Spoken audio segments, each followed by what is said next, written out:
नमस्कार साथियों, मैं पंकज सिंह आप सभी का स्वागत करता हूं अपने चैनल और application whistle with Pankaj Singh पर। साथियों, हमारा एक सीरीज चल रहा है आधुनिक भारत के इतिहास, जिसमें हम विदेशियों के आगमन का क्रम से अध्ययन कर रहे हैं। न बहुत ज़्यादा हाई न बहुत ज़्यादा लो, एक मीडियम लेवल में अध्ययन कर रहे हैं।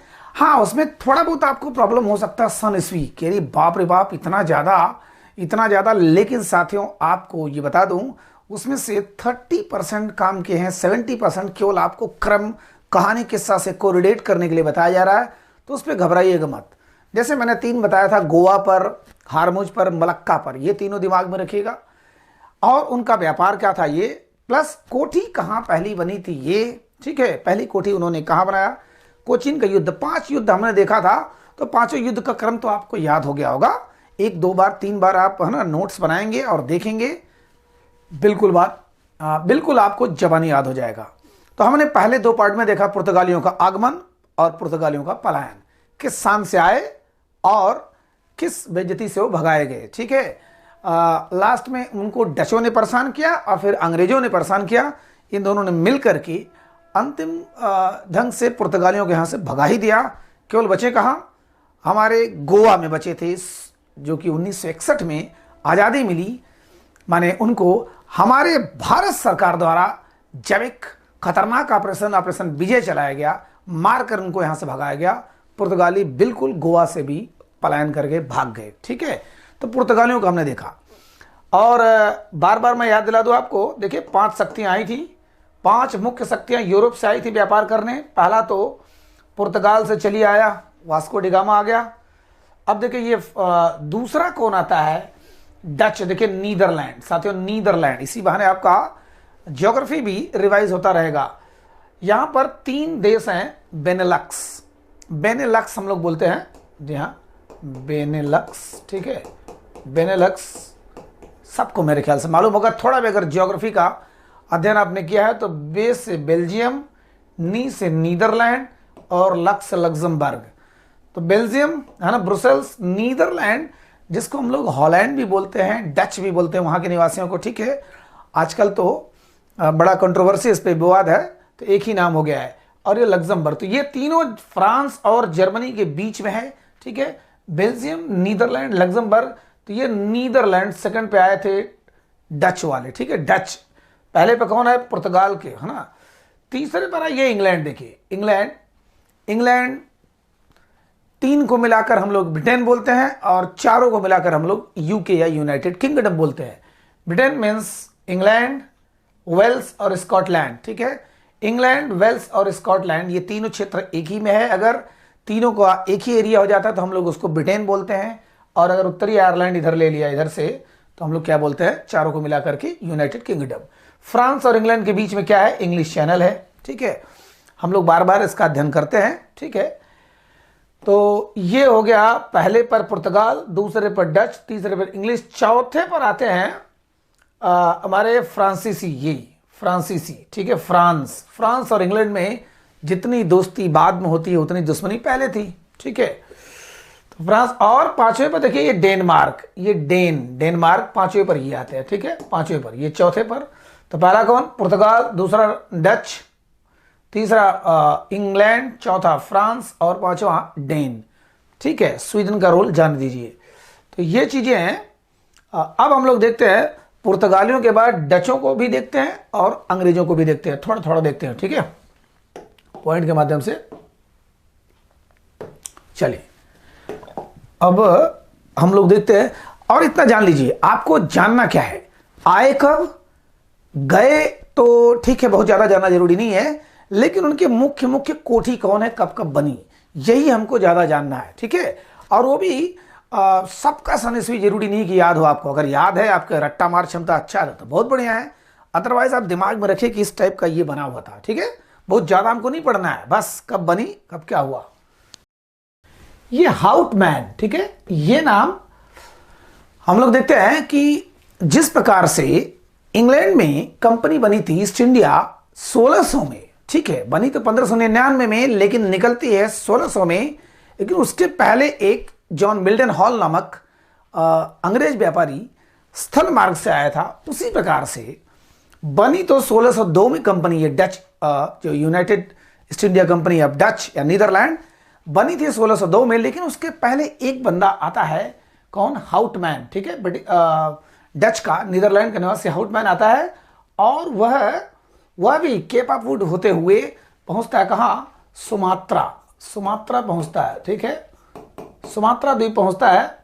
और ये है कहाँ? इंडोनेशिया। मैंने बताया था ज्यादातर पहले यूरोपीय कंपनियां इंडोनेशिया में जाती थी। क्यों? क्योंकि वो मसाला द्वीप था। इंडोनेशिया में सबसे ज्यादा मसाला पैदा होता था, सबसे पहले वहीं पर आते थे, उसके बाद एक दूसरे से भिड़ते थे, तब देखते थे कि अरे ये तो नजदीक इंडिया है, इंडिया पर फिर आते थे, है ना, या तो फिर इंडिया में व्यापार करने आते थे, फिर वहां सत्ता स्थापित करने का सपना देखते थे, ठीक है। जैसे ये है, ठीक ठीक है, ये मैंने बताया था, देखिए ये हमारा इंडिया, और यहां पर इंडिया से कितना ज्यादा दूर है? बहुत ज्यादा दूर नहीं है, ठीक है, बहुत ज्यादा इंडिया से दूर नहीं। क्या? ये इंडोनेशिया। अब देखिए ये जकार्ता, ये है जकार्ता, ठीक। तो यहां पर जो हाउटमैन है उधर केप ऑफ गुड होते हुए, अभी मैंने बताया था, ध्यान दीजिएगा, अफ्रीका महाद्वीप के नीचे से होते हुए वास्को डिगामा भी पहुंचा था। अफ्रीका महाद्वीप के नीचे केप ऑफ गुड होप या उत्तमासा अंतरिक्ष होते हुए, वहां से होते हुए ये डायरेक्ट कहां पहुंचता है? यहां पर पहुंचता है जकार्ता में, ठीक है, जकार्ता में, यानी इंडोनेशिया में पहुंचता है। और ज्यादातर सारा व्यापार स्टार्टिंग में डचों का इंडोनेशिया से ही होता है। ध्यान दीजिएगा, ये मसाला द्वीप था इंडोनेशिया, ठीक। इसके बीच में हमने कौन सी जल संधि देखी थी? मलक्का जल संधि। किसके बीच में? इंडोनेशिया और मलेशिया। इंडोनेशिया और मलेशिया, मलक्का जल संधि या मलक्का नामक क्षेत्र या मलक्का नामक बंदरगाह पर कौन कब्जा किया था? आपके पुर्तगाली लोग कब्जा किए थे, ठीक है। बाद में यही छीनते हैं, डच वाले ही छीनते हैं, ठीक है। तो हाउटमैन नामक डच व्यापारी आता है केप ऑफ गुड होप होते हुए, नीचे से होते हुए, और इधर से आता है यहां पर जकार्ता में, ठीक है, जकार्ता में। चलिए, तो अब लेकिन बनती है कंपनी 1602 में वीओसी। तो वीओसी तो एक मतलब नीदरलैंड के ऑफिशियल लैंग्वेज है, भाषा में वहां के था, बना था वीओसी। उटपटांग नाम है, उससे कोई मतलब नहीं है आपको, बस ये जानिए कि इन्होंने बनाया क्या? यूनाइटेड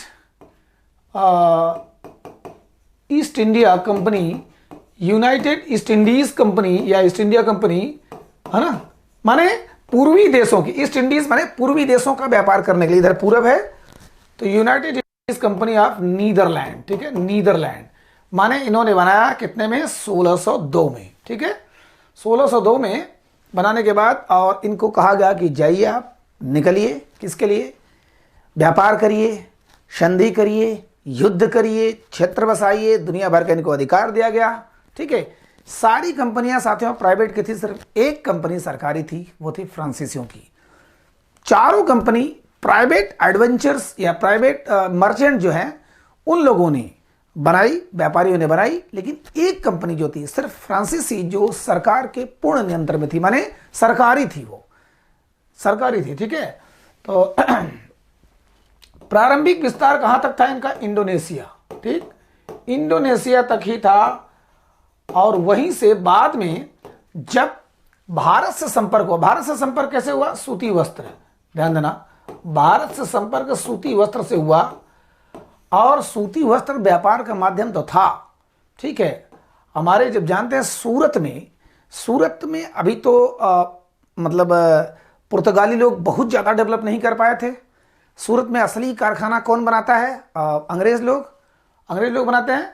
लेकिन यहाँ पर सूती वस्त्र को निर्यात, माने अब आपको पता है कि आज भी हमारा भारत का मैनचेस्टर कहा जाता है अहमदाबाद, माने गुजरात और बंबई का क्षेत्र जो काली मिट्टी का क्षेत्र है, जो ज्वालामुखी उद्गार से जो नीचे लावा निकला हुआ है, वह बिछ गई है, और उसमें ऐसी नमी सोखने की क्षमता होती है जिसको हम लोग चरनोजम मिट्टी बोलते हैं अंतर्राष्ट्रीय स्तर पर। काली मिट्टी में कपास बहुत ज़्यादा होता है क्योंकि उसमें नमी सोखने की क्षमता ज़्यादा होती है, उसको पानी ज़्यादा चाहिए होता है। तो आज भी सबसे ज़्यादा सूती वस्त्र हमारे भारत में गुजरात में ही होता है। तब भी ये सूरत, तो सूरत में भी वो आते हैं और धीरे धीरे वो निर्यात का सबसे पहला प्रयास करते हैं। कौन? डच लोग।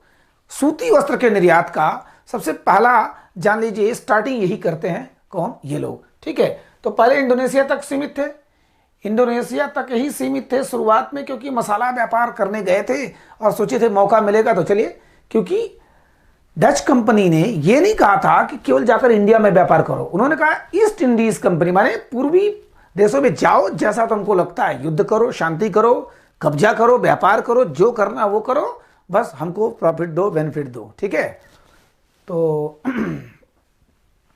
चलिए इंडोनेशिया में शुरू में गए, बहुत हल्के लेवल में बता रहा हूं। ठीक है, अब आता है मेन चीज, फैक्ट्रियां। ठीक, फैक्ट्री कहां कहां पर बनाया उन्होंने, तो दो चार फैक्ट्रियों के नाम जानते हैं। उन्होंने सबसे पहले मूसलीपट्टनम, ठीक है, मूसलीपट्टनम या पट्टम है ना, मूसलीपट्टम, ऐसे बार बार जिक्र आएगा तो आप लोग कंफ्यूज मत होइएगा। इन्होंने 1605 में, ध्यान दीजिएगा, 1605 में भारत में, अब देखिए ये हमारा भारत नीचे वाला, ठीक, ये हमारा कर्नाटक, ये हमारा केरला, ये तमिलनाडु, ये आंध्र प्रदेश और ये तेलंगाना, ये 5 ही दक्षिण भारत के हमारे प्रदेश हैं। ठीक है, कर्नाटक, केरला, तमिलनाडु, आंध्र प्रदेश, तेलंगाना। अब मूसलीपट्टनम यही आंध्र प्रदेश में है। ठीक है, मूसलीपट्टनम में 1605 में इन्होंने अपनी कोठी बनाई, व्यापारिक कोठी, पहली कोठी बनाई। ठीक है, पहला। ठीक, और दूसरा बनाया इन्होंने पुलिकट में। ठीक है, पुलिकट झील, पुलिकट में बनाया इन्होंने 1610 में बनाया। ठीक है, 1610 में, यह भी आंध्र प्रदेश में है। देखिए 1610 में बनाया पुलिकट में। सबसे बड़ी चीज कि इसी को अपना हेडक्वार्टर भी बनाया।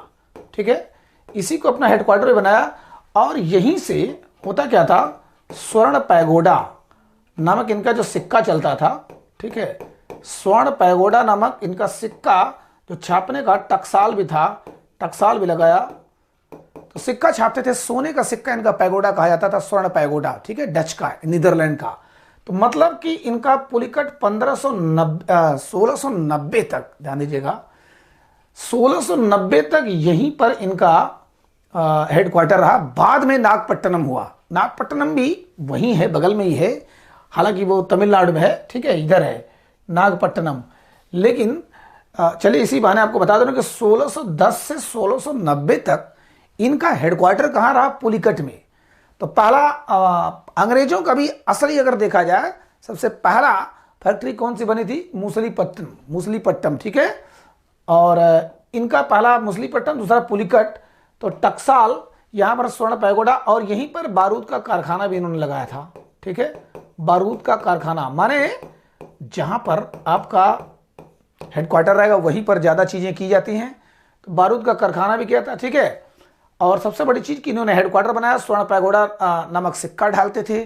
ठीक, तीसरा जो बना, तीसरे के पहले एक चीज और आ रहा है कि 1613 में एक घटना हुआ, इन्होंने इंडोनेशिया के जकार्ता, ठीक है, जकार्ता, अब यहां मैंने बताया था सुमात्रा, इंडोनेशिया में खूबसूरत खूबसूरत द्वीप हैं, जावा, सुमात्रा, बाली, बोर्नियो, गजब गजब के द्वीप हैं। तो जो जकार्ता जो वहां की राजधानी है, 1613 में इन लोगों ने उस पर कब्जा कर लिया, डचों ने 1613 में। चलिए मैं मैप दिखाता हूं। ठीक है, ये है, सॉरी, हाँ यही है। ठीक, अब ये देखिए, ये हमारा इंडोनेशिया, जकार्ता इसी पर है। ठीक है, जकार्ता, तो जकार्ता माने जो राजधानी है इंडोनेशिया की, उस पर इन्होंने कब्जा कर लिया, और वहीं पर एक नगर बसाया, बेटेविया। ठीक है, बेटेविया आपको समझने के लिए है, बहुत नाम नहीं याद करना है, बस इतना ध्यान दीजिए कैसे डच लोग आए। तो इन्होंने एक नगर बसा दिया बेटेविया, और इसको अपना हेडक्वार्टर यहां का बना दिया, माने हेडक्वार्टर। ठीक है, भारत में हेडक्वार्टर पुलिकट था, लेकिन यहां पर इन्होंने हेडक्वार्टर बना दिया बेटेविया को, और यहीं से सारा कंट्रोल करने लगे, कहां, इंडिया का। अब देखिए इनका सारा जो भी व्यापारिक केंद्र है, ये पूर्वी तट पर ही है। जो भी बना है इधर, चाहे पुलिकट बना हो, चाहे जो भी, इक्का दुक्का इधर सूरत में इधर बना और कुछ, लेकिन ज्यादातर क्योंकि ये इंडोनेशिया से टच में थे। ठीक है, इंडोनेशिया से टच में थे। तो कहने का मतलब 1613 ईस्वी में इन्होंने कब्जा कर लिया कहाँ, जकार्ता पर, जो आज इंडोनेशिया की राजधानी है वर्तमान काल में। उस पर कब्जा करने के बाद इन्होंने एक शहर बसाया बेटेविया, उसको अपना मुख्यालय बनाया और वहीं से ये यहाँ का सारा कुछ हलचल देखते थे। ठीक है, बेटेविया। चलिए अब आता है, माने हमने कितना देखा, हमने मूसलीपट्टनम देखा, हमने पुलिकट देखा, और उसके बाद यहां पर 1616 में हमने देखा सूरत में भी आ गए। अब थोड़ा सा पश्चिमी इलाके में आ गए, सूती वस्त्र का इनका व्यापार करना था। इन्होंने देखा कि सूती वस्त्र में, और ये बता दें ये सबसे बड़ा क्षेत्र था इनकी कमाई का, क्योंकि वहां पर कपास खूब हो रहा था, धुआंधार हो रहा था। उसके बाद ये निर्यात का साधन पहली बार बनाए सूती वस्त्र को, और जबरदस्त कमाए। माने सूरत की जो कोठरी थी सबसे पहले मतलब 1616 में बनाया इन्होंने, तीसरा वाला अपना तीसरा बनाया। पहला मूसलीपट्टनम, दूसरा पुलिकट, तीसरा सूरत, और चौथा जो है, चौथा अब ध्यान दीजिएगा, यहाँ 1643 में इन्होंने बनाया किसको, कराईकल। कराईकल नाम सुनते रहिएगा, हो सकता हो दिखाई न दे। कराईकल, कराईकल साथियों अगर आपने नाम सुना होगा, पुडुचेरी, अब हमारे देश का जो एक केंद्र शासित प्रदेश है पुडुचेरी, पहले इसका नाम पांडिचेरी था। तो ये 3 क्षेत्र में आता है, स्पेशली तो 4 में है, लेकिन अभी 3 क्षेत्र में आप जानिए कि माहे केरल में, आंध्र प्रदेश में यनम, और तमिलनाडु में कराईकल। इन तीनों का एक इतिहास रहा है, बताऊंगा आगे चल के अंग्रेजों वाले में पांडिचेरी को कैसे उन्होंने बनाया, मद्रास को कैसे बनाया। ठीक है, तो पांडिचेरी, ये जो कराईकल है ये पांडिचेरी का हिस्सा है। तो कराईकल में 1643 में इन्होंने अपना खोला हेडक्वार्टर। ठीक है, तो 4 हो गए, कौन कौन, पहला मूसलीपट्टनम, दूसरा पुलिकट, तीसरा हमारा सूरत, और चौथा कराईकल। ठीक है, कराईकल 1643 में। देखते 4-5 कम से कम नाम याद कर लेते हैं बस, उसके बाद बहुत है। ठीक है, और 1653 में वेरी वेरी इंपॉर्टेंट, ये क्या था, चिंसुरा। ठीक है, चिंसुरा, ये बंगाल में, ध्यान दीजिएगा, ये बंगाल में चिंसुरा नामक स्थान पर इन्होंने अपनी 5वीं कोठी बनाई 1653 में। ठीक है, यहां पर देखिए बालासोर, कासिम बाजार और पटना, ये तो 1658 में था। चलिए अच्छा इसको भी देख लेते हैं पहले। 1658 में 3 जगह इन्होंने खोला, कहाँ कहाँ, बालासोर माने उड़ीसा, ठीक है, बालासोर, कासिम बाजार माने पश्चिम बंगाल, और पटना माने बिहार। ठीक है, इन्होंने बिहार, कासिम बंगाल, पश्चिम बंगाल, ठीक है, कासिम बाजार, और ये बालासोर उड़ीसा। ठीक है, बालासोर उड़ीसा। अगर आप नक्शे में देखते हैं तो ये हमारा, ठीक है, अब देखिए ये बिहार, ये उड़ीसा, और ये बंगाल। ठीक है, तो यहाँ पर इन्होंने 1658 में बनाया। सबसे बड़ी चीज जो कासिम बाजार था, ध्यान दीजिएगा, कासिम बाजार में इन्होंने लगाई थी रेशम की चकरी। ठीक है, माने रेशम की चकरी बनाने वाला, रेशम को बनाने वाला एक कारखाना ही समझ लीजिए, चकरी समझ लीजिए, जहां पर रेशम बनाया जा रहा है। आज तो रेशम कीड़े पाले जाते हैं, कीड़ों से रेशम बनाया जा रहा है। इन्होंने रेशम चकरी डाला था कहाँ, कासिम बाजार पटना में। और चिंसुरा में इन्होंने क्या किया था, दुर्गीकरण किया था। थोड़ा सा आपको हो सकता है लग रहा हो कि अरे बाप रे बाप, ये तो बहुत ज्यादा रटना हो जाएगा, बड़ा हो जाएगा, लेकिन आप क्रम जानिए। ठीक है, बार बार मैं फिर कह रहा हूं, बार बार पढ़ाने से अच्छा कि एक बार जमकर पढ़ा जाए। ठीक, या एक बार ही ना इसको पढ़िए, एक बार अच्छी चीजों को पढ़ा जाए। जरूरी नहीं कि थोड़ा सा हम पढ़ा के छोड़ दें। हाँ, इसका एक कलेक्टिव क्लास दूंगा, जो कि अगर आपके पास समय नहीं रहेगा तो केवल उसी को देख लीजिए, हो जाएगा। ठीक है, तो बालासोर, कासिम बाजार, पटना, ये पश्चिम बंगाल में रेशम की चकरी लगाया जहां पर रेशम का उत्पादन होता था। और चिंसुरा जो बंगाल में है, यहां पर दुर्गीकरण करवाया। ठीक है, यहां पर दुर्ग बनवाया। दुर्ग क्यों बनता था, किला, अपनी रक्षा के लिए। आपने देखा होगा जब आप राजस्थान में जाते हैं तो राजस्थान में जो राजपूत थे, जो राणा प्रताप का खानदान था, या उसके पहले कुंभलगढ़ का किला, ये मेवाड़ का, चित्तौड़ का, दुनिया भर का किला बना हुआ। किला बनते क्यों थे? अपने साम्राज्य को सुरक्षा करने के लिए, ठीक है।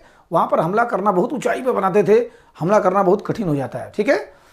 ग्वालियर का किला अगर आपने देखा होगा, है ना, जो भी किला देखेंगे, किला माने आपको फोर्टिफिकेशन होता है सुरक्षा करने के लिए। तो किला कहाँ बना? इनके किला बना यहाँ चिनसुरा में, ठीक है। एक और देख लेते हैं लास्ट में 1663 में, आई थिंक 1663 में कोचीन, जो केरला वाला था, ठीक है, इन्होंने कोचीन में खोला। तो इतनी कोठियां हैं, 2-3 आपको नाम याद रखना कि सबसे पहला मुसलीपट्टम, दूसरा पुलिकट, और तीसरा उन्होंने स्पेशली इंडोनेशिया के जकार्ता द्वीप पर कब्जा करके वेटिविया नामक शहर बनाया जहां से कंट्रोल होता था, ठीक है। और इन तीनों का कंट्रोल थोड़ा सा अलग था। इन तीनों का कंट्रोल सीधे सीधे नीदरलैंड से होता था। ध्यान दीजिएगा, नीदरलैंड जो उनके देश था वहां से होता था, ठीक है। फिलहाल ये सब जानने की जरूरत नहीं है आपको, बस इतना जानिए कि उन्होंने सूरत में बनाया, उन्होंने कोचीन में बनाया, कासिम बाजार पटना और यहाँ बालासोर में बनाया, ठीक है, पुलिकट में बनाया, मुसलीपट्टम में बनाया, सूरत में भी बनाया, मतलब कुल मिला जुला के इतना बनाया, ठीक। अब देखते हैं फटाफट, चलिए, छोटा करता करता भी बड़ा हो गया, लेकिन ये इतना है कि आपको याद हो जाएगा जब एक लास्ट वाला करूंगा, ठीक है। जब लास्ट वाला करूंगा एक वीडियो में पूरा कंपाइल होगा तो आपको बहुत इजी हो जाएगा, बहुत इजी हो जाएगा। चलिए, फैक्ट्री हमने देख लिया। भारत से सफर सूती बस की वजह से हुआ। पूर्वी तट पर इनके ज्यादातर सब थे पूर्वी तट पर ही। निर्यात ही क्या क्या करते थे? निर्यात करते थे, नील का करते थे, सोरा। चलिए, सोरा में क्या चीज होता है आपको मालूम होगा, ठीक है, कौन सा नाइट्रेट होता है आप बताइएगा। सोरा, नील, सोरा और सूती वस्त्र, आपने देख ही लिया। सूती वस्त्र माने रेशम का भी ये करते थे, रेशम की चकरी लगाया कहाँ? कासिम बाजार में। अब आता है वेदरा का युद्ध 1559 में। ध्यान दीजिएगा साथियों, ये एक ऐसा काल है कि सॉरी 1559 नहीं है ना, ये 1600 में आते ही है। 1759 में, 1759 एक ऐसा समय जहां पर डचों का बिल्कुल आधिपत्य समाप्त धीरे धीरे हो रहा था, ठीक है। इसके पहले एक कांड क्या हुआ कि 1641 में अंग्रेजों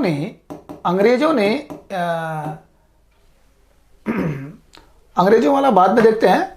इन लोगों ने 1641 में मलक्का पर भी कब्जा कर लिया, ठीक है। पुर्तगालियों को मारकर वहां से भगा दिया, मलक्का पर भी कब्जा कर लिया, ठीक। इसके पहले 1759 के पहले हम लोग देख ले रहे हैं कि 1641 में इन्होंने मलक्का पर भी कब्जा कर लिया था, और कुछ ही दिन बाद श्रीलंका पर भी कब्जा कर लिया था, ठीक है।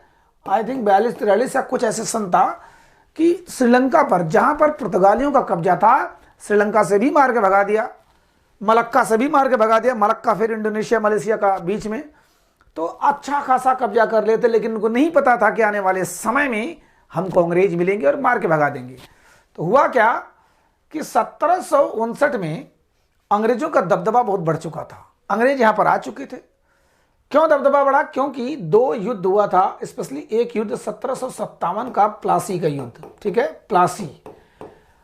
अब ये मान के चलिए, एक व्यक्ति जाता है, मान लीजिए आप ही हैं, कहीं ऐसे जगह जा रहे हैं जहां पर आपसे 2 मजबूत ताकतवर लोग भिड़े हुए हैं, तो आपका हिम्मत नहीं पड़ेगी कि किसके साथ भिड़े, आप मजा लेंगे, देखेंगे। उसमें से एक जो विजयी होगा, अब पक्का है कि वो आपसे भिड़ेंगे या आप उससे भिड़ेंगे, तो वो मजबूत होगा तो आपको मार के निकालेगा। वही हाल ये हुआ कि डच लोग सोच रहे थे कि धीरे धीरे हम लोग यहाँ पर कब्जा करें, लेकिन वहाँ देखिए फ्रांसीसी और अंग्रेज आपस में भिड़े हुए हैं। और यहाँ पर प्लासी का युद्ध जो होता है, भारत का एक निर्णायक ऐसा युद्ध होता है जहाँ पर अंग्रेजों का लगभग कब्जा हो जाता है। एक और बक्सर का युद्ध होता है 1764 वाला, उसमें तो टोटल हमारे भारत पर कब्जा हो जाता है। तो प्लासी का युद्ध में हल्का सा आपको उदाहरण दे दूं, प्लासी पश्चिम बंगाल में, बंगाल का नवाब सिराजुद्दौला था, ठीक है, इसको हम लोग पढ़ेंगे अभी आगे में। सिराजुद्दौला था, ये अंग्रेजों का बड़ा कट्टर दुश्मन था सिराजुद्दौला, ठीक है। और इसका एक मंत्री था, माने प्रधानमंत्री या सेनापति मीर जाफर था। इस मीर जाफर को मिला लिया अंग्रेजों ने अपनी तरफ। युद्ध हुआ 1757 में, प्लासी नामक स्थान पर युद्ध हुआ जिसमें इसने गद्दारी किया।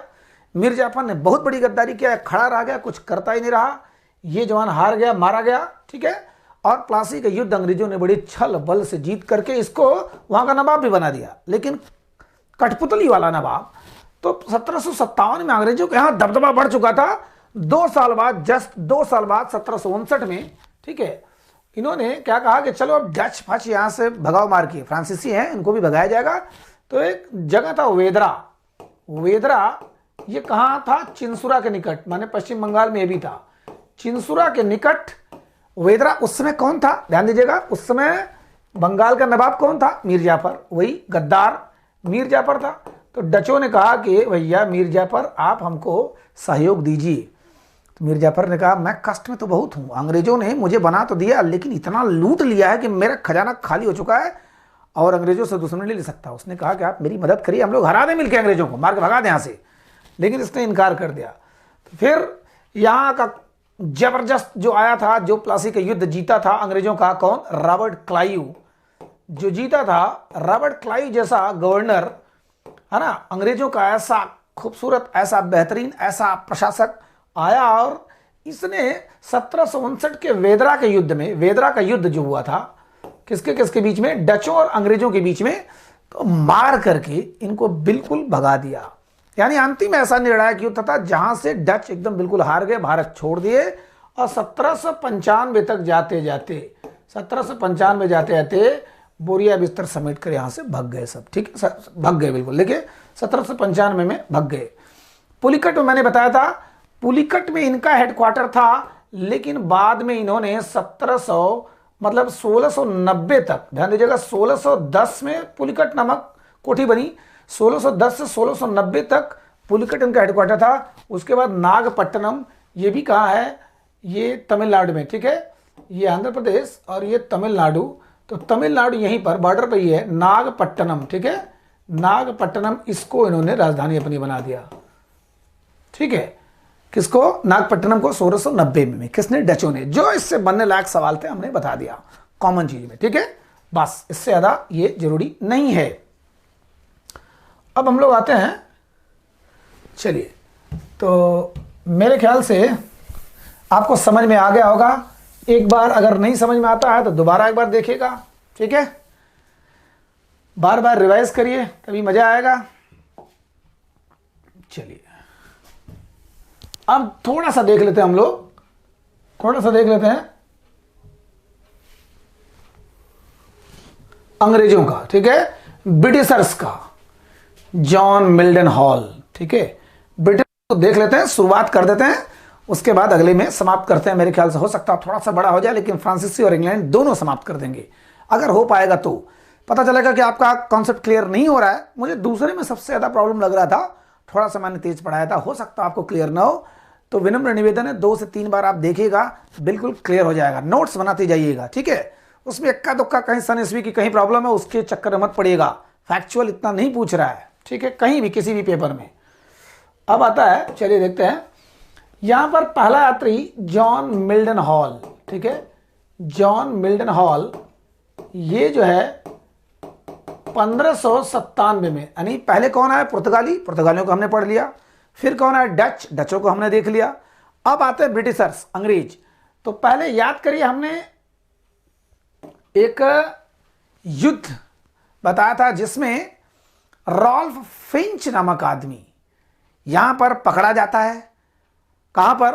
हॉर्मुज जल संधि पर जासूसी के चक्कर में पकड़ा जाता है। उसके बाद उसको गोवा में पादरी के चर्च के समीप लाया जाता है, जहां पर उसको छोड़ दिया जाता है। वह जाता है भारत के पूरे प्रदेशों का भ्रमण करता है। देखने के बाद उसको यहाँ का वैभव देखकर, यहाँ का सोना, मुद्रा और यहाँ का सब कुछ देख करके जाकर इंग्लैंड में बड़े बड़े व्यापारियों को, राजा महाराजा से संबंधित जितने लोग थे उनको बताता है। उसके बाद धीरे धीरे ईस्ट इंडिया कंपनी का निर्माण होता है। अरे यार चलो वहां पर, चलो वहां पर। लेकिन अगर ऐसे आता है स्थल मार्ग से कोई अगर आया था, वो सब तो समुद्री मार्ग से आए थे, तो जॉन मिल्टन हॉल नामक आदमी, इनका जिक्र आता है एक युद्ध में भी, बट कोई आपके लिए बहुत ज्यादा मतलब का नहीं है, ठीक है। शासक उस समय, साथियों ध्यान दीजिएगा, ये कब आया था? 1597 में। तो 1597 में जब आया था, या उसके बाद भी शासक यहां पर कौन था? अकबर, ठीक है। मुगल काल चल रहा था, और मुगल काल का जो कहा जाता है किताबों में, ठीक है, अकबर द ग्रेट, माने महान राजा अकबर का शासन चल रहा था। ठीक है, अब ये ग्रेट थे, क्या थे, उसके चर्चा हम लोग यहाँ नहीं करेंगे। बस यहाँ पर ये जानिए कि अकबर द ग्रेट कम से कम मुगलों में तो सबसे अच्छा था ही बंदा, चाहे दिखावे के लिए ही, समाज में दिखावे के लिए ही, कम से कम हिंदू मुस्लिम एकता का प्रचार करने के लिए ही, भरमाने के लिए, लेकिन कम से कम किया। तो हम तो कह रहे हैं कि समाज को दिखाने के लिए अपने माँ बाप को सम्मान दीजिए, बहुत बड़ी बात होती है। समाज को दिखा रहे हो, कोई आ रहा तब तक लगे पैर छूने, लगे चम्मच से कुछ खिलाने, तो कम से कम उसी बहाने सेवा तो कर रहे हो, ज़्यादा बेटर है। चलिए, इसने जो भी किया और लोगों से काफ़ी अच्छा किया। तो अकबर का शासन था, अकबर का सबसे बड़ा साम्राज्य था उस समय। इनके पुत्र जहांगीर माने सलीम साहब, ठीक है। अभी चलिए, अभी कुल बुला रहे थे, कहाँ कुल बुला रहे थे बाद में देखेंगे। तो सबसे, अगर सीरियल नहीं याद है तो आपको पता होगा कि बाबर के बाद उनका लड़का हुमायूं, उसके बाद आया अकबर, उसके बाद आया जहांगीर माने सलीम, उसके बाद आया शाहजहां, उसके बाद आया औरंगजेब। ठीक है, औरंगजेब के बाद सब कठमुल्ला बनते गए, माने सब कमजोर होते गए। लास्ट में कौन आया? बहादुर शाह जफर, जिसका पाला पड़ा किससे? अंग्रेजों से लास्ट में। ठीक है, बहादुर शाह जफर। तो अकबर का शासन चल रहा था। वहां पर रानी एलिजाबेथ थी, इंग्लैंड में, जो इंग्लैंड में रानी एलिजाबेथ थी। ठीक है, वहां पर आज भी राजतंत्र है, मोनार्की आज भी है। तो रानी एलिजाबेथ, ठीक है, एलिजाबेथ इस समय कौन है? एलिजाबेथ तृतीय, आज भी एलिजाबेथ तृतीय हैं।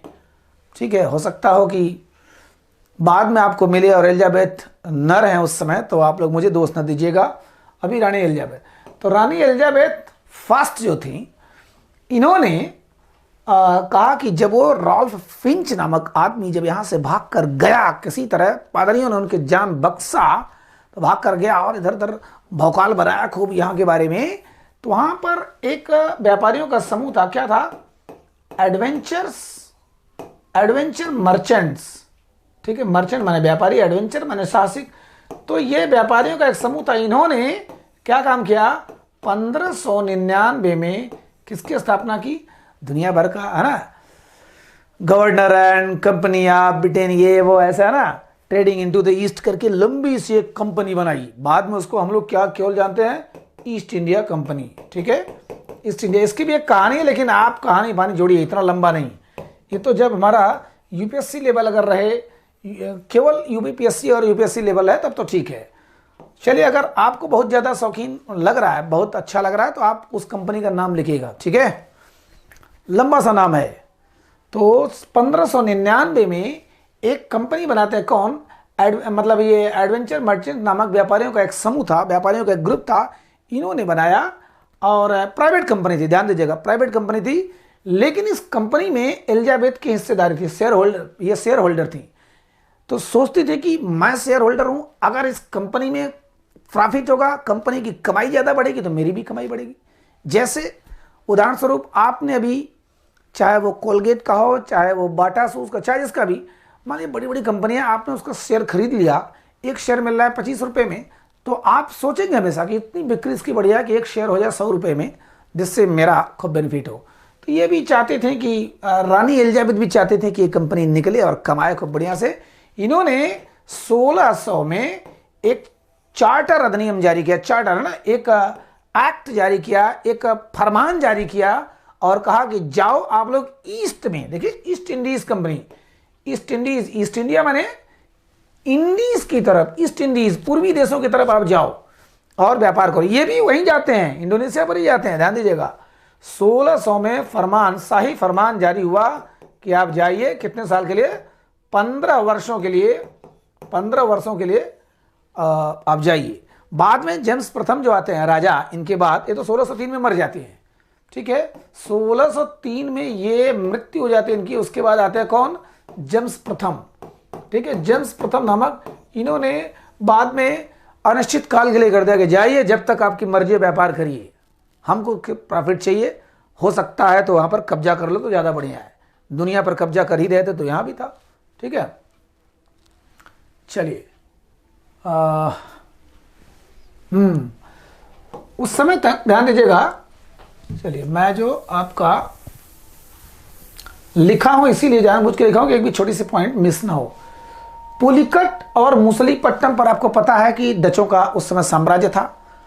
ये धीरे धीरे अपना है ना आते हैं ये लोग भी इंडोनेशिया की मसाला द्वीप पर ही जाते हैं, वहां पर भी लड़ाई लड़ते हैं, हालांकि बहुत ज़्यादा सफल नहीं होते अंग्रेज लोग। माने इंडोनेशिया पर पहले से भी कब्जा था किसका, डचों का भी था, पुर्तगाली भी वहाँ फन फैला के बैठे हुए थे। लेकिन असली चलिए यहाँ पुलिकट और मुसलीपट्टनम पर पहले से अंग्रेज बैठे हुए थे, अरे सारे डच लोग बैठे हुए थे, वो लोग बड़े नाराज हो रहे हैं, अरे ये कौन सी कंपनी आ रही है। पुर्तगाली काफ़ी थे भी, वो भी काफ़ी नाराज हो रहे हैं, गरीब बाप रे अब ये कौन सी कंपनी आ रही है भाई। ये भी है ना, हिंद महासागर पर पुर्तगालियों का कब्जा था, मैंने बताया था। हिंद महासागर, पूरे हिंद महासागर, हॉर्मुज बंदरगाह, गोवा बंदरगाह, मलक्का बंदरगाह, इधर से लेकर उधर तक पूरा यहाँ पर याद करिए कार्टेज व्यवस्था लेनी पड़ती थी। माने आपको परमिट लेना पड़ता था उस क्षेत्र में यात्रा करने के लिए, किससे, पुर्तगालियों से, याद करिए, ठीक है। कार्टेज सिस्टम जो था, कैफले सिस्टम, कार्टेज अर्मडा कैफले सिस्टम, ये पुर्तगालियों के द्वारा चलाया हुआ, पूरे हिंद महासागर पर कब्जा करना, और अकबर को भी लेना पड़ा था वो कार्टेज सिस्टम, ठीक है। तो पूरे हिंद महासागर पर कब्जा था। एलिजाबेथ के बारे में मैंने बता दिया, ठीक है। मसाला द्वीप ये कहाँ है, इंडोनेशिया, ये चले गए इंडोनेशिया में। सिंपल मैं बता रहा हूँ, अंग्रेज निकलते हैं 1600 में, 1599 में एडवेंचर मर्चेंट्स नामक व्यापारियों का समूह ने बनाया ईस्ट इंडिया कंपनी, और 1600 में राजाज्ञा हुआ, शाही फरमान हुआ कि जाओ आप 15 साल के लिए यात्रा करो, मतलब व्यापार करो, और आते हैं इंडोनेशिया के मसाला द्वीप पर आ जाते हैं। वो मसाला द्वीप समझे, वो मसाला द्वीप कहा जाता था, ठीक है। और जेम्स प्रथम ने, ठीक है, जेम्स प्रथम 1603 में राजा बन जाते हैं, ठीक। और ये बाद में जाकर के 1609 में आई थिंक ये अनिश्चित काल के लिए बोल देते हैं कि जाओ जब तक करो, ठीक है। 1603 में जो थ्रोन मिला था, राजगद्दी मिला था, रॉयल थ्रोन मिला था, अब ये राजा बन गए, ठीक है। इन्होंने अपना एक दूत भेजा, ठीक है। इन्होंने अपना एक दूत भेजा, कौन, कैप्टन हॉकिंस, ठीक है। कैप्टन हॉकिंस नामक एक दूत को समझा बुझाकर इसको बड़े शिद्दत से छांटा, बड़े प्लानिंग के तहत। ध्यान दीजिएगा, कोई एक छोटा सा काम होता है, कितना प्लानिंग होता है उसमें। ये क्या था, ये फ्रेंच भी जानता था, अरबी भी जानता था, तुर्की भी जानता था, है ना, फारसी भी जानता था, ठीक है। अब सोचिए कि अभी कोई अमेरिका से कोई बंदा आ जाए, अमेरिकन बंदा आ जाए, अमेरिकन बंदा हमसे मिलना चाह रहा है, तो एक बार मन नहीं करेगा। मान लीजिए मैं एक सामान्य टीचर हूं, लेकिन फिर भी पता चला कि हमसे मिलके विवेकानंद जी के बारे में जानना चाह रहा है, ठीक है, ठीक है, समझ जाइए। अब मेरा मन नहीं कर रहा है, लेकिन जब वो आया और लगा हिंदी में बात करने, भोजपुरिया में बोला, और हो, हाँ, जब भोजपुरिया में बात करने लगा तो सोचिए कितना खुशी होगा, गरीब बाप रे, अमेरिका का होकर मुझसे बात कर रहा है। तो इसने बड़े दिमाग लगाकर कैप्टन हाकिंस ने एक बंदे को पकड़ा, और वो थे कैप्टन मतलब जेम्स प्रथम ने पकड़ा किसको, कैप्टन हाकिंस को, और भेज दिया कि जाओ तुम, अकबर वहां पर राज कर रहा है। इसके नज़र में अभी अकबर जिंदा था। अकबर तो 1605 में मर गए, ठीक है। 1605 में अकबर के मरने के बाद कौन राजा बना, जहांगीर। इसको पता नहीं था, या तो हो सकता हो न भेजता। इसको मालूम था कि अकबर बहुत अच्छा आदमी है, बड़ा व्यापारिक आदमी है। यद्यपि पुर्तगालियों ने सारा षड्यंत्र अपना लिया उनको ईसाई बनाने के लिए, लेकिन बना नहीं पाए, क्योंकि वो जानते थे थोड़ा धर्म सहिष्णु टाइप है, मतलब हर धर्म का सम्मान करता है। अगर अपने घर में मंदिर बनवा सकता है और इबादत खाना बनवा करके सारे धर्मों को वो चर्चा करवाता था, जो हालांकि बाद में बंद कर दिया। 1575 में अकबर ने इबादत खाना बनवाया था, इबादत माने पूजा, वहाँ पर हर धर्म गुरुओं को बैठा करके बहस करवाता था और अपनी चर्चा सुनता था। क्योंकि अकबर पढ़ा लिखा नहीं था, बिल्कुल अनपढ़ था। सुन कर, कहते हैं ना, सत्संग से जितना ज्ञान होता है किताबों से नहीं होता है, तो सत्संग कर करके बहुत ज्ञान करता था।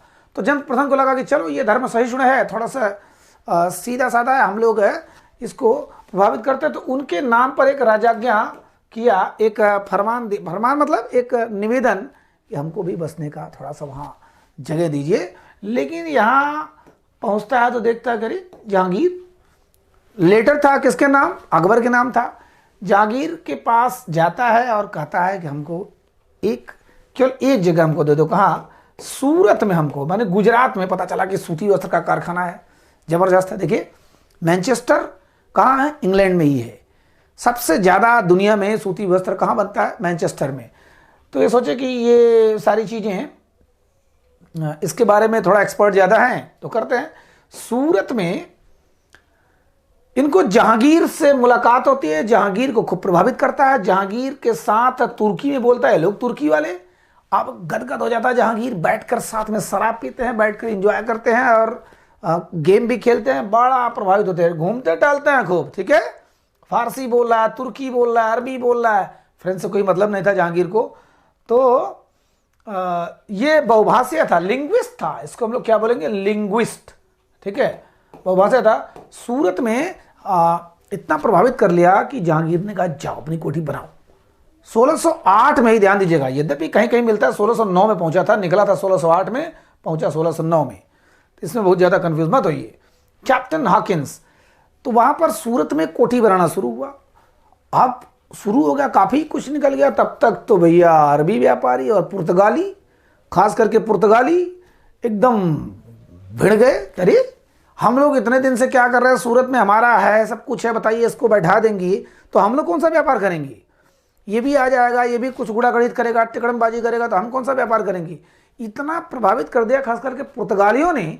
और चूंकि पुर्तगाली, मैंने बताया था पिछले क्लास में, बहुत अच्छा अच्छा गिफ्ट देते थे जहांगीर को, अपने देश से बहुत अच्छा अच्छा गिफ्ट देते थे, इसलिए पुर्तगालियों की बात मना नहीं कर सका। और उसने कहा भाई रुको, ये जो सूरत का कारखाना रुको, बिल्कुल रुको।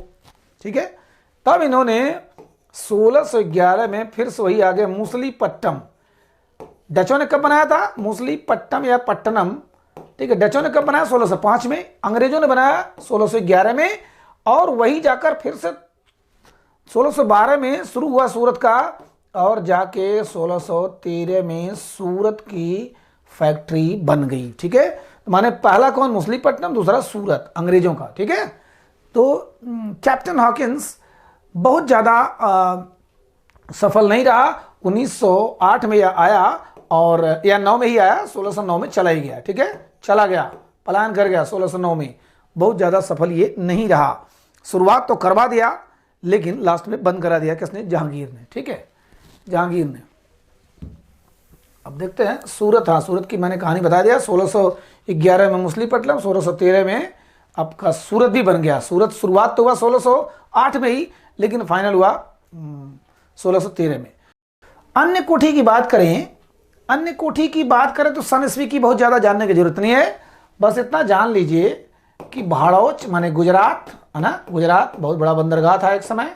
भड़ौच में, अहमदाबाद में, ठीक है, अहमदाबाद में, आगरा में, ठीक है, आगरा माने यूपी, अजमेर माने राजस्थान। ठीक है, अजमेर ये हमारा, ठीक है, इन्होंने बनाया अपना। ठीक, यहाँ बना दिया, अजमेर में ये बना दिया, गुजरात में इधर बना दिया, यूपी में इधर सटा था ये, यूपी में बना दिया, और माने आगरा में बना दिया, और गुजरात, ये तीनों ये सटा सटा करके इन्होंने बना दिया। ठीक है, आगरा में भी बना दिया इन्होंने, कुछ ऐसी कोठियाँ बना दी। ठीक, और जहाँ तक बात रही मनसब की, ध्यान दीजिएगा, मनसब मैंने लिख दिया है, मनसब एक पद था। तो जो कैप्टन हॉकिंस आया था 1608 में, इतनी दोस्ती हो गई, इतना कुछ हो गया, सूरत में कारखाना बनना भी शुरू हो गया, उसको 400 का मनसब भी दे दिया। और क्या उपाधि दिया, इंग्लिश खान। ठीक है, वैसे कई जगह खान खान मिलता है, इंग्लिश खान की उपाधि दिया। Very very important. किसको दिया था, 400 का मनसब। अकबर ने यह शुरू किया था साथियों, अकबर ने मनसबदारी प्रथा शुरू किया था। मतलब एक ये प्रथा थी, 400 मनसब, 400 से लेके 10,000 तक, माने 12,000 तक का मनसब था। माने जिसका जितना बड़ा पद उतना बड़ा मनसब, है ना। मनसब अलग अलग ढंग से कुर्सियां लगी हैं कि भाई वो मनसब है। जैसे मान के चलिए आज कैबिनेट मंत्री, राज्य मंत्री, नॉर्मल मंत्री जितने हैं, है ना, राज्य स्तर के मंत्री, अलग अलग मंत्री हैं। तो सबसे बड़े मंत्री कैबिनेट है, फिर राज्य मंत्री हैं, फिर केंद्र राज्य मंत्री हैं। तो सबका एक लेवल होता है, उसी ढंग से वो बैठते हैं। तो मनसब 400 का मनसब किसको मिला था, कैप्टन हॉकिंस को। ठीक है, अब आते हैं एक लोग और,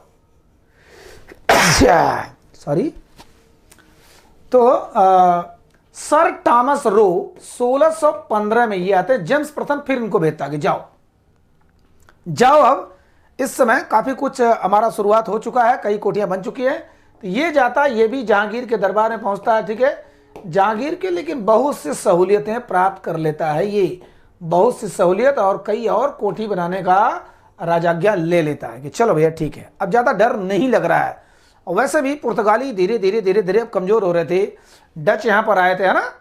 तो कुल मिला जुला के टॉमस रो यहाँ पर आया और 1619 में चला गया। ठीक, हम लोग आज इतना ही देखेंगे, उसके बाद पूरा हो नहीं पाएगा, इसलिए दूसरे में देखेंगे, ठीक है। इसलिए मैंने इतना ही बनाया था। सर टॉमस रो माने पहला अंग्रेज तो वैसे जॉन मिल्टन हॉल था स्थल मार्ग से, लेकिन भारतीय दरबार में दो अंग्रेज मेन आए। वो था 1608 में कैप्टन हॉकिंस, 1615 में सर टॉमस रो। ये भी जेम्स प्रथम के प्रतिनिधि थे, जेम्स प्रथम राजा के प्रतिनिधि थे। अब आपसे एक सवाल कर रहा हूं, 1611 में कौन अंग्रेज आया था? 1611 में भी एक अंग्रेज आया था यहां पर जहांगीर के दरबार में, ठीक है। चलिए कैसा लगा बताइएगा जरूर। मजा आता है या नहीं आता है वो भी जरूर आप बताया करिए, ठीक है। इसके बाद तुरंत मिलते हैं, अंग्रेजों और फ्रांसीसियों का असली युद्ध देखते हैं, और थोड़ा हो सकता हो बड़ा हो लेकिन कंफर्म हो जाएगा। ठीक, नमस्कार।